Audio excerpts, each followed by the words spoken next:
Welcome back to another English lesson. If this is your first time here, my name is Brent. I have been an English teacher in the United States for over 20 years, and we mostly talk about English with the news. A lot of times we talk about sad news, but today we don't have anybody dying or getting hurt, maybe just losing a lot of money, or maybe making a lot of money. It is hard to watch the news these days without hearing the word tariffs. So, in today's English lesson, we will talk about what tariffs are and we will watch a news clip about tariffs. But that's not all. You will also learn what the word steadfast means. And yes, tariffs. We will talk about imports. We will talk about what it means to have a fallout. Of course, we will talk about some English idioms like sounding the alarm. We'll talk about what it means if something is self-induced.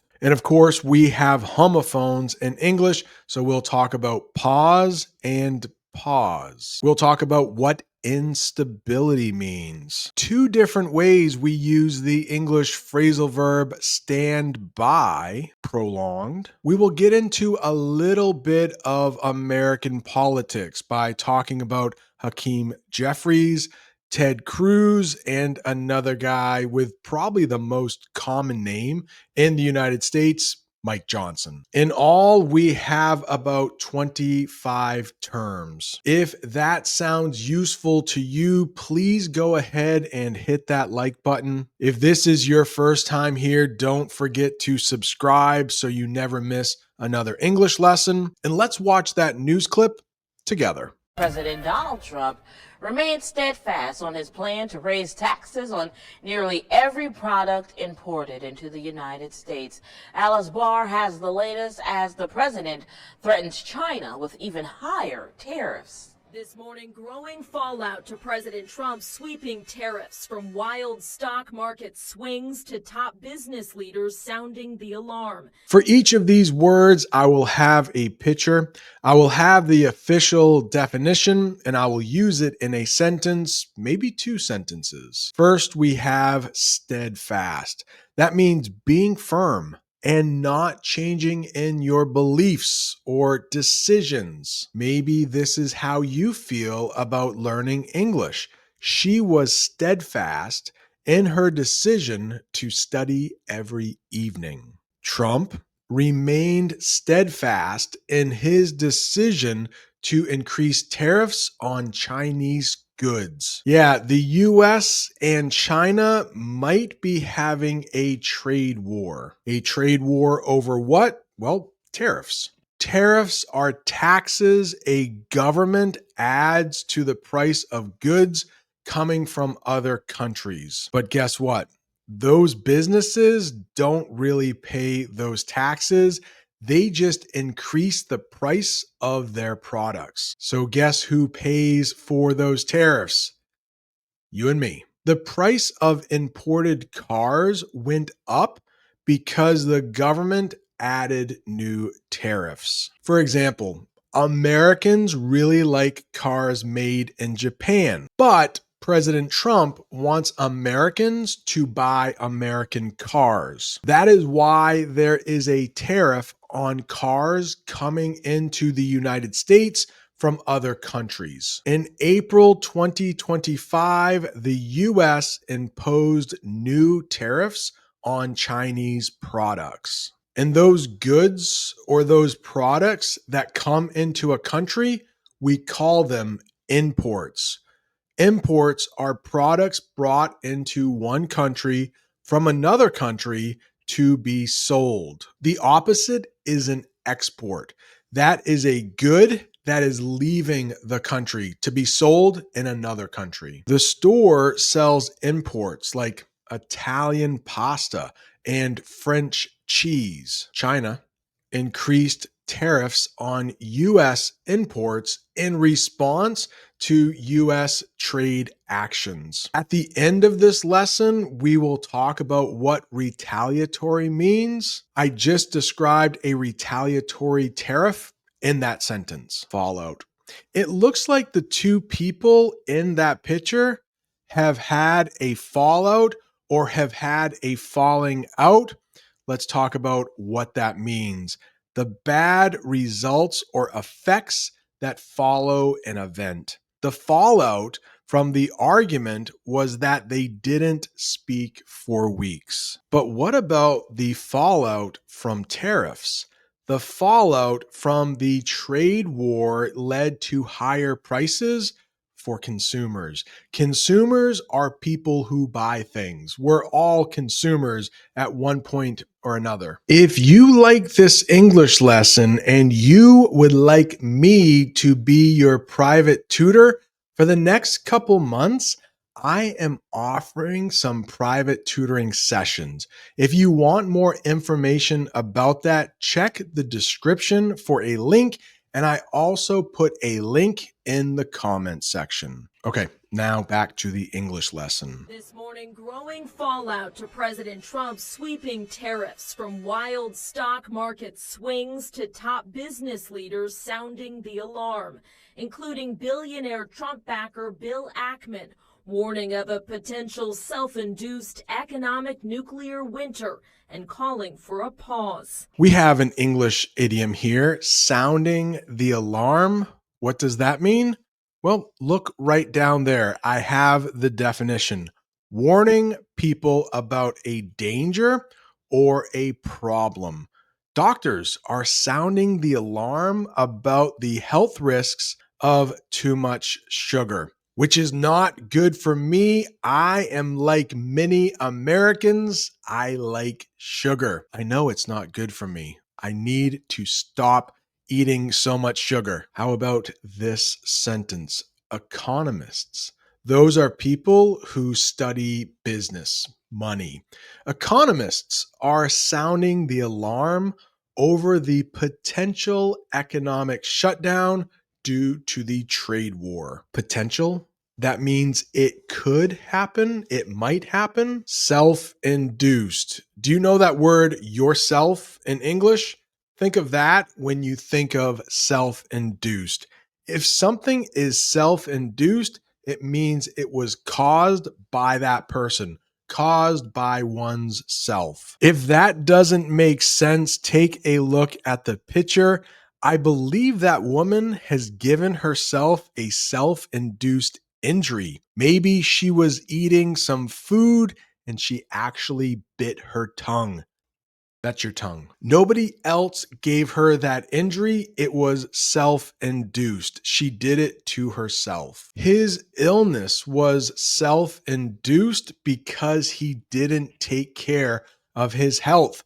Maybe he ate too much sugar. Some believe the economic problems are self-induced due to poor trade decisions. Like our president, President Trump, is doing this. If we start having money problems or start having problems economically, it would be nobody's fault but our own. We elected this president. It would be our fault that we have money problems or that we have economic problems. Top business leaders sounding the alarm, including billionaire Trump backer Bill Ackman, warning of a potential self-induced economic nuclear winter and calling for a pause. Okay, nuclear winter is a real thing, but in the newscast, they used it like a metaphor. So it's not really nuclear winter when we talk about these bad or good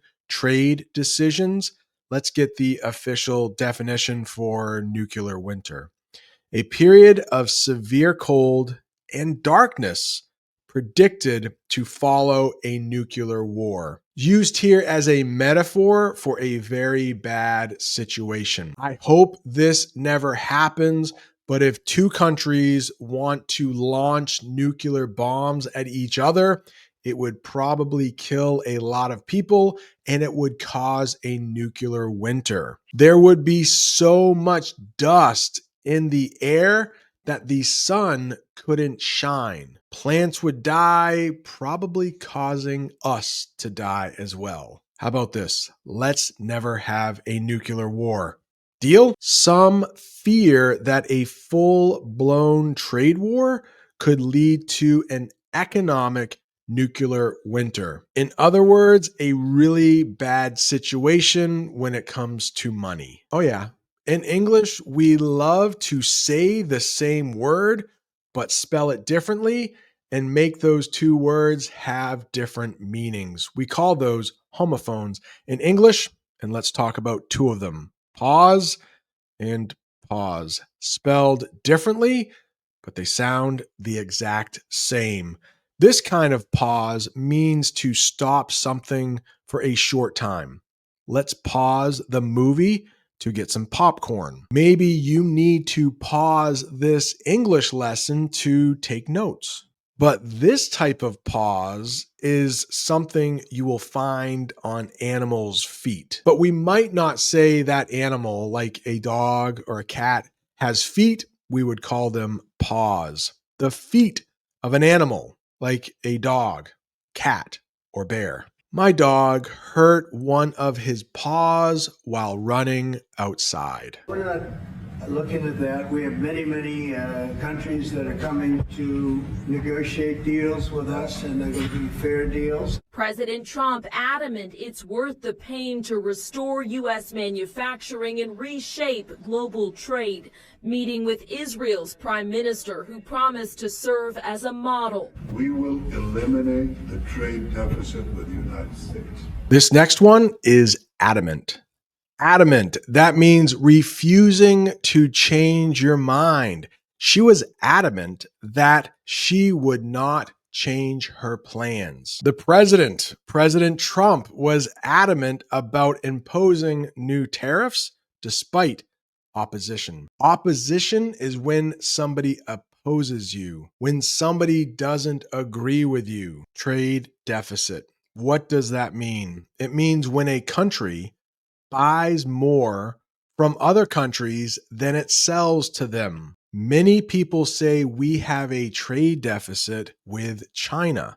And by we, I mean the United States. If a family spends more than it earns, it's similar to a trade deficit. The US has a large trade deficit with China, buying more than it sells. Yeah, I think a lot of the clothing that Americans wear is made in China. We will eliminate the trade deficit with the United States. We intend to do it very quickly.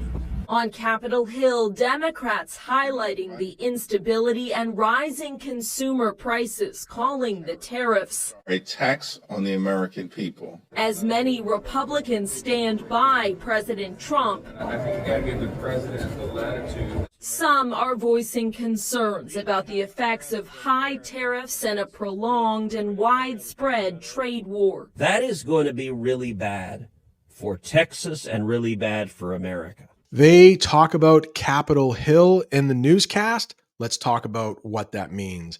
It's a term used to refer to the U.S. Congress or legislative branch of the government. And in that picture, you will see the Capitol building. That is where Congress meets. We will talk more about what Congress is in just a second. Laws are debated and made on Capitol Hill. Instability.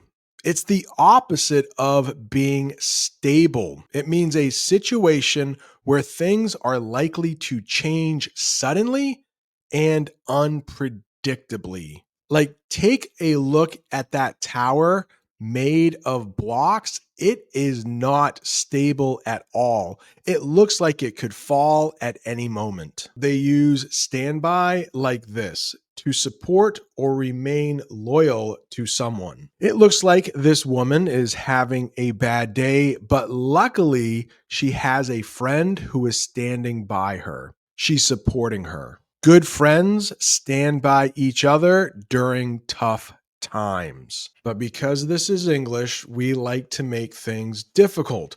We have another way we use stand by, and it means to wait and be ready for something. Please stand by for further instructions. In English, you could fly stand by, which means you don't have a seat on an airplane, but if somebody doesn't make it to the airplane on time, you can have their seat. Like if somebody is late for the flight, you will get their seat instead. You are flying standby. Businesses are standing by to see the outcome of the trade talks. Mike Johnson, we will talk about him in a minute, but he says we need to give President Trump some latitude. What does he mean by that?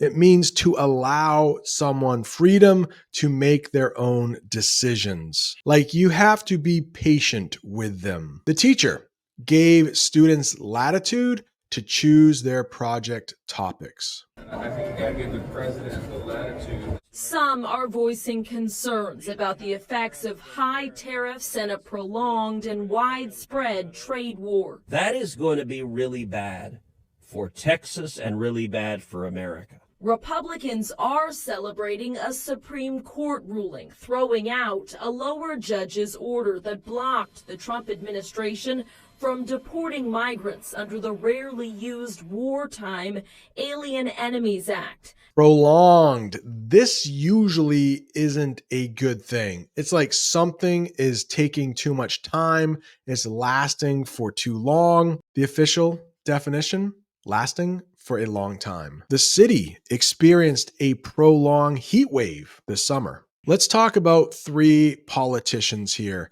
Hakeem Jeffries. He is a Democratic leader in the U.S. House of Representatives. Hakeem Jeffries is from the state of New York. He is a congressman or he is a congressperson. Maybe you have heard of Congress. Let's talk about what it is. Congress meets on Capitol Hill. Congress is made up of two parts, the Senate and the House of Representatives. There are 100 senators, 2 from each state. Every state gets 2.